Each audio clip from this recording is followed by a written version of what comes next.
Postav se. Mě bolí záda. Ty jsi snad malé mimino. No, už stojím. No a co mám dělat? Stoj normálně. Budu kontrolovat. A koho? Jestli nemáte někde papír. Papír. Ne, já byl na záchodě a už papír nemám, já jsem ho tam vyhodil do misy. Co je to? To je domácí úkol, ale to jsme ještě nebyli doma. Tak si ho snad můžeš dát do aktovky. A jo, A no. co je tato tuš? Pastelka. To má být v penálu. No vy jste ale přísná učitelka.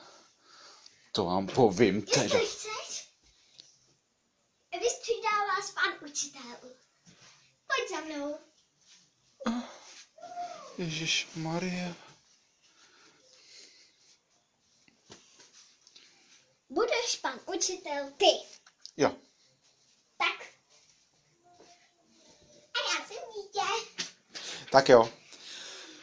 Milé děti, začínají prázdniny a budou úplně na furt a úplně od teďka a můžete jít úplně domů a můžete být furt doma a jíst zmrzlinu a zákusky a chodit do cukrárny.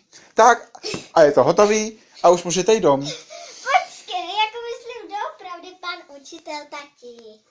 Já jsem přímo ředitel. Prosím, budeš pan učitel a já dítě. Ne, Prosím. to by byl Igor Hnízdo. Tak jsi pan učitel. Ne, nemám rákosku. Tak nedá. Máš tam stůl. Tak já budu mít rákosku tady. Jak to, že vykřikujete? Ruce. Ruce. No jak takhle. Jak se říká? Děkuji. A dál? Děkuji, pane učiteli. No proto. Co ťunkáte? Zlobíte? Ruku. Ruce.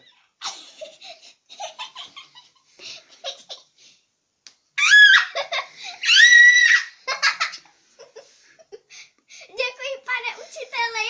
No proto, ještě, že... No to je... Tak, budeme dneska probírat počty. 1 + 1 je kolik? 2. Pečená kredla. Na stromě je 5 papoušků, 3 křepelky a 2 vlaštovky. Myslivec zastřelí jednoho pštrosa. Kolik tam zůstane slepic? 9. Špatně, ani jedna, všechny uletějí, protože se lekli toho výstřelu. Škola. Konec hodiny. Můžete jít na pivo.